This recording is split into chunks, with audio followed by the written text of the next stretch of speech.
Go for it. Today is a really happy day at TFL Truck because Mark is here and we're getting a new trailer for some of our testing. Thanks, Mark.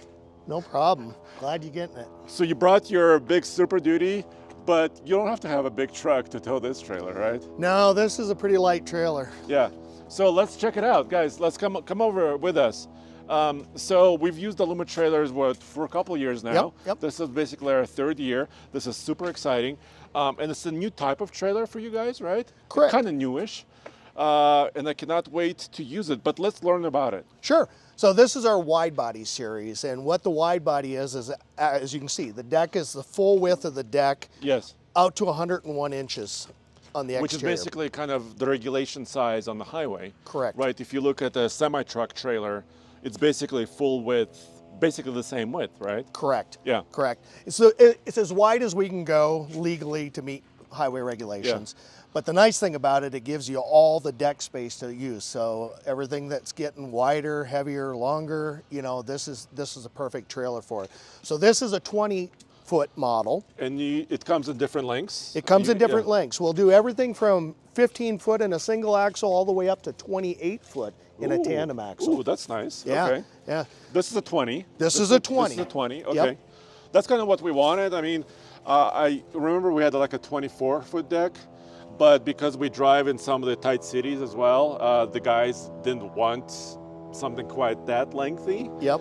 So this is a perfect length for us, especially with the new ramps. Correct. Which we'll check out right now. Yeah, yeah. One of the features before we pull out the ramps too that's really nice about this trailer is as it's wider, it's also drive over fenders. These are true drive over fenders, and it's an extrusion that we actually build. Yes. So they are rated for the net carrying capacity of the trailer. So whatever you're putting on this, as long as it's in the weight requirements of the trailer for the net capacity, those fenders are going to handle it. And I like how you did like the little traction pads the knurling is for the traction, so they're not too slick. You know, if it's wet out, and obviously Colorado, cold, we get snow. Yeah. So, you know, it gives you a little bit of traction when you step on it.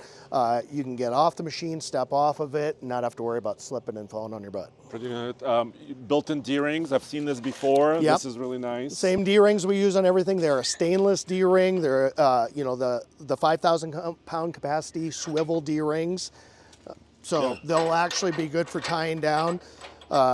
Not to mention we have the rub rails, so if you're hauling your side-by-side or anything, you know, these are good to keep a strap hooked into if you need to for that. And of course this is Aluma, which means the entire trailer is basically aluminum frame, aluminum components, and big weight savings, right? Absolutely. This trailer, as it sits, weighs about just under 2,000 pounds. Yeah, which also means you could put something that weighs 8,000 pounds on top of it potentially, right? Potentially, yep. Yes. Yep. Which is kind of rare. I mean, we have several vehicles here. That's Kase's Cummins right there. Mm-hmm.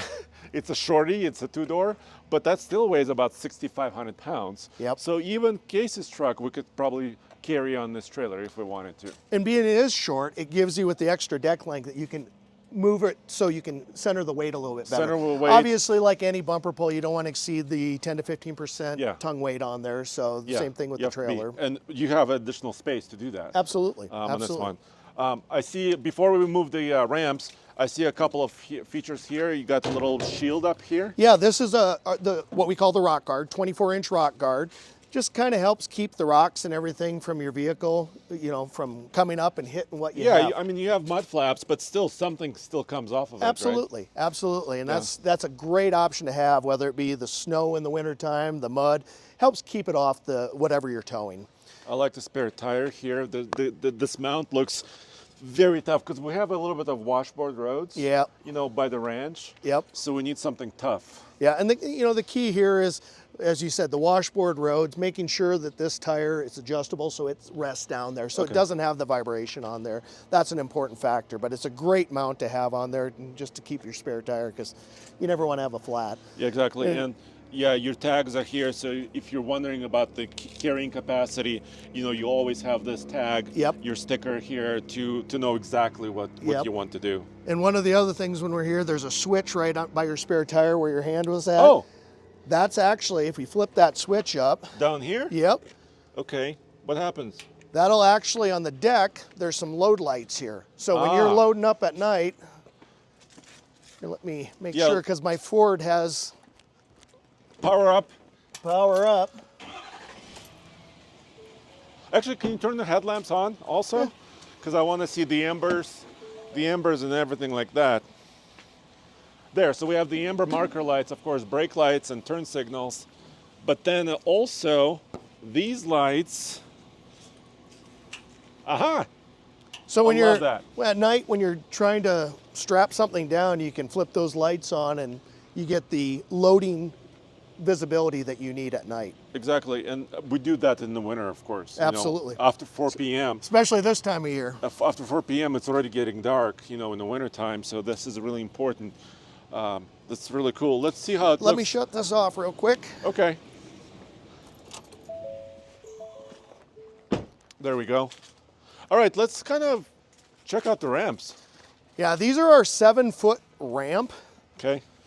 They're a pull-out style, so they have the housing in here to store them. They got the flip-down lid with the bump stop on there.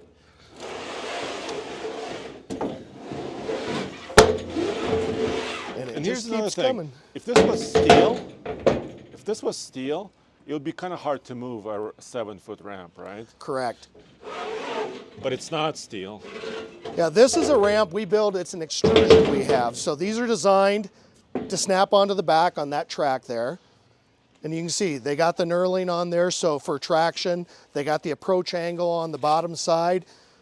So when you go to load, you have it set. You can just load right up. And I like that the D-ring is flush, right? The D-ring is flush into the deck, so there's no obstacle, you know, when you're loading something there. Correct. It's not a surface mount, so you don't have any extrusion or any obstruction there. But one of the things that's kind of nice about this is they do go to the side. Let's go this way. Not hit a vehicle. So how about this? Maybe we can load up this Defender. All right. So they can just snap right on there. You can see the different spots they go through, and you can actually load up, whether it be your golf cart, quad, side-by-side, you know, some anything. Old small cars, yeah. You know, something. Yeah, and it gives you a nice approach angle, so you can just load this right up here onto the trailer. Very cool. Yeah, and so you said you've had this for about a year as far as an option for kind of a wide body like this? Very yeah, it's cool. been about a year. We released this a little over a year ago. So it's fairly new model, so a lot of people haven't seen it yet, but it's really designed for just a multi-purpose trailer, the stuff that you need that's a little bit wider. You know, a lot of times with the, you know, in the winter in the mountains, side-by-side, they put tracks on them. It's hard to find a trailer that you can load it on that's still light enough you can pull with a SUV or, you know, something smaller. This is the trailer it is. Still has the rear stabilizer jacks that fold up. So if you are loading something and you want that extra stability on there, they are. Can you just show how it extends here? They just pop in here, fold down, release the pin, and just drop it down. You always want to keep it about an inch off the ground so it has the flex to come down. And you just pin it up. I mean, I've seen this on kind of a longer decks, you know, if you have a huge amount of space. So would you recommend this loading something like 8,000 pounds or like maximum capacity, or? It's good if you're going to load something at max capacity, use the stabilizers just to keep the flex from over flexing the trailer. Okay. So it's just an important thing to do because aluminum is going to have a flex to it because it has a memory. What about to the side-by-side? Should I worry about that? Probably not? You don't really have to on the side-by-side. A lot of Okay. times when I'm loading on our stuff, when we, like this last weekend, we had stuff out, I didn't have the trailer hooked up, so I'd chalk the wheels, put the stabilizers down, and That's I can load important. up so it doesn't tongue up on me. Yeah, because it's kind of like a teeter-totter if it's Yep. not hooked up, right? Yep. Yeah. So that's what I use it for, is if I'm going to do something like that on the side-by-sides. It's not really necessary otherwise, besides the heavier machines, you know, loading something up that's bigger. Appreciate it. Well, I can't wait to get this on the iGauntlet. So, and actually, you know, we use trailers every week almost, or every month. So this is really cool. I really appreciate it. Absolutely. Yeah. So you have many dealers, right, throughout every region? Throughout the U.S. and Canada, Okay. we have a dealer base. They can go to our website, check out where their closest dealer is.